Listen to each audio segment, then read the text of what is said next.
नमस्कार। बिहार चुनाव 2025 के नतीजों में एनडीए को धमाकेदार जीत मिली है और बीजेपी ने इसे बंगाल समेत दूसरे राज्यों में अपनी भविष्य की जीत का रास्ता बताया है। साथियों, आज सिर्फ एनडीए की विजय ही नहीं हुई, ये लोकतंत्र की भी विजय है। दिया है।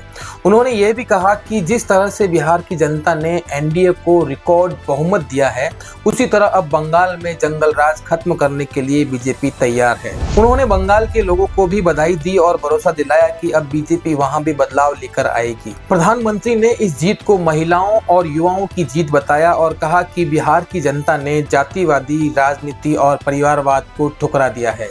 ये जीत विकास की राजनीति की जीत है और कांग्रेस समेत विपक्षी दलों की हार है।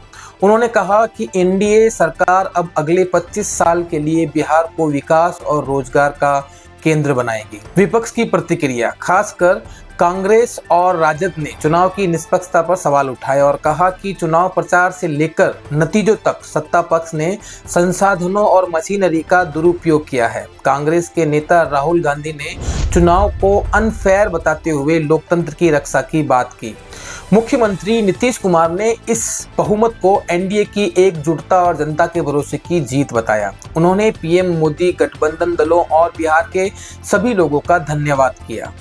एनडीए ने 243 में से करीब 200 सीटें जीत ली, जिसमें बीजेपी और सहयोगी दलों की भारी सफलता रही। विपक्ष महागठबंधन को 35 से भी कम सीटें मिली, जिससे उनकी कमजोर स्थिति उजागर हो गई। इस तरह बिहार चुनाव 2025 में बीजेपी और एनडीए ने अभूतपूर्व जीत दर्ज की, जिसे पीएम मोदी ने देश के कई राज्यों में पार्टी के लिए नई उम्मीद और ऊर्जा बताया। दोस्तों, अगर आपको ये रिपोर्ट पसंद आई हो तो सब्सक्राइब बटन दबा देना, कमेंट कर देना, लाइक और शेयर भी कर देना और हाँ, अनफोल्डेड एमडी सर से जुड़े रहिए, क्योंकि यहाँ चुनाव की खबरें दी जाती है बिना राजनीतिक चश्मे के। मिलते हैं फिर किसी नए वीडियो में, तब तक के लिए धन्यवाद।